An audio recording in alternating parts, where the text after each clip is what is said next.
नमस्कार दोस्तों, मैं संदीप तोमर और आप देख रहे हैं खुलासा न्यूज़। दोस्तों, आज विवेचना करूंगा उत्तराखंड विधानसभा में विशेष सत्र के दौरान हुई बयानबाजी के बाद सुर्खियों में चल रहे पहाड़ बनाम मैदान के मुद्दे की।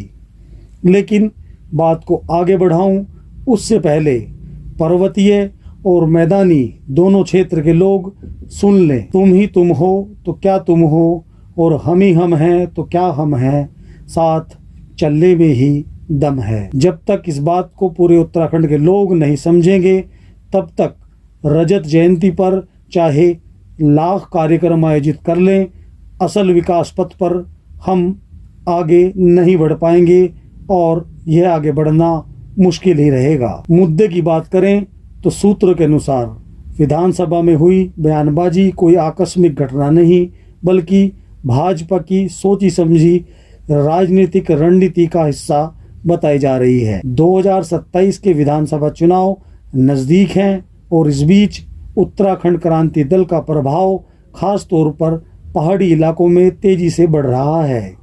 राजनीतिक सूत्रों के मुताबिक हालात यह है कि अगर अभी चुनाव हो जाएं तो यूकेडी 3 से 5 सीटें जीत सकती है और कई जगह भाजपा की हार की वजह भी बन सकती है। दरअसल बताया जाता है कि भाजपा को यह डर सता रहा है कि उसका पारंपरिक पर्वतीय वोट बैंक यूकेडी की ओर खिसक न जाए, क्योंकि दोनों का वोट आधार लगभग एक जैसा है। इसलिए माना जा रहा है कि भाजपा ने जानबूझकर मैदानी बनाम पहाड़ी विवाद को हवा दी है, ताकि पहाड़ी मतदाता भावनात्मक रूप से फिर से उसके साथ जुड़ जाएं। राजनीतिक जानकार भी इस बात से सहमत हैं कि यह विवाद किसी बड़े राजनीतिक गणित का हिस्सा है। पिछले कुछ प्रकरणों में पहाड़ी पहचान के नाम पर राजनीतिक जमीन बचाने की कोशिशें पहले भी हो चुकी हैं। उद्देश्य वही, सत्ता किसी भी कीमत पर हाथ से न जाए। युवाओं का पेपर लीक आंदोलन, जिसने भाजपा की छवि को पहाड़ में कमजोर किया, वह भी इस रणनीति के पीछे की एक बड़ी पृष्ठभूमि माना जा रहा है।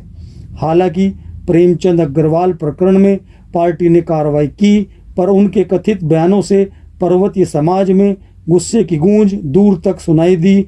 और अब सवाल यह भी है कि अगर कार्रवाई करनी ही है तो किशोर उपाध्याय या विनोद चमोली पर क्यों नहीं। जब सूत्र इस पूरे प्रकरण को स्क्रिप्टेड बता रहे हों तो कार्रवाई की उम्मीद बेमानी ही लगती है। शहजाद का बयान, मैदान की आवाज़ और नई लहर की शुरुआत विषय पर बात करें तो बसपा विधायक शहजाद ने अपने बयान में मैदान के साथ कथित भेदभाव की बात को न केवल प्रभावशाली तरीके से रखा, बल्कि पर्वतीय पलायन की पीड़ा को भी उजागर किया।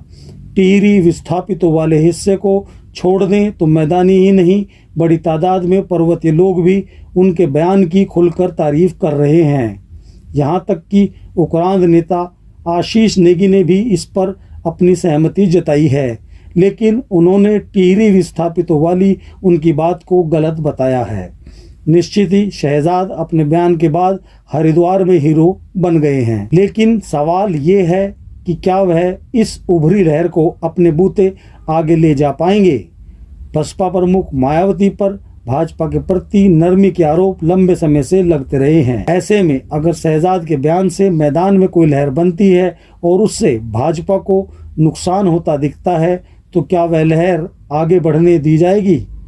यह बात उक्रांद जैसे दलों को भी समझनी होगी। स्थानीय स्तर पर शहजाद के भाजपा नेता मदन कौशिक से घनिष्ठ संबंध किसी से छिपे नहीं हैं। मदन कौशिक को मंत्री या मुख्यमंत्री बनाने तक की बात का भी वह समर्थन कर चुके हैं।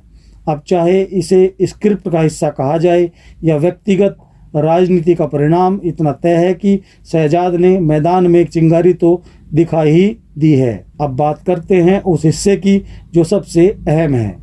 क्या सत्तारूढ़ भाजपा वाकई हरिद्वार जनपद में ज़्यादा सीटें चाहती है? और अगर कांग्रेस सत्ता में आती है तो क्या उसका रुख हरिद्वार जनपद के प्रति अलग होगा?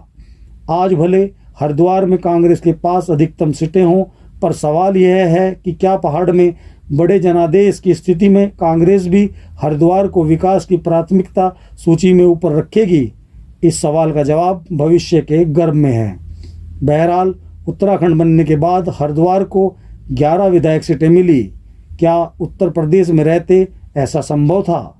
वहीं उत्तराखंड को भी हरिद्वार ने बहुत कुछ दिया।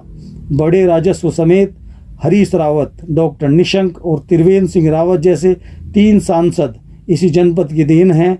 और अगर स्थानीय स्तर की बात करें तो ढंढेरा नगर पंचायत में निर्दलीय पर्वतीय मूल के सतीश नेगी का पर्वतीय और मैदानी मतों के संयुक्त समर्थन से चेयरमैन बनना इस बात का उदाहरण है कि तुम ही तुम हो तो क्या तुम हो, और हम ही हम हैं तो क्या हम हैं, साथ चलने में ही दम है। छायाकार पप्पी भाई के साथ मैं संदीप तोमर आपको करता हूँ सलाम, नमस्कार, जय हिंद।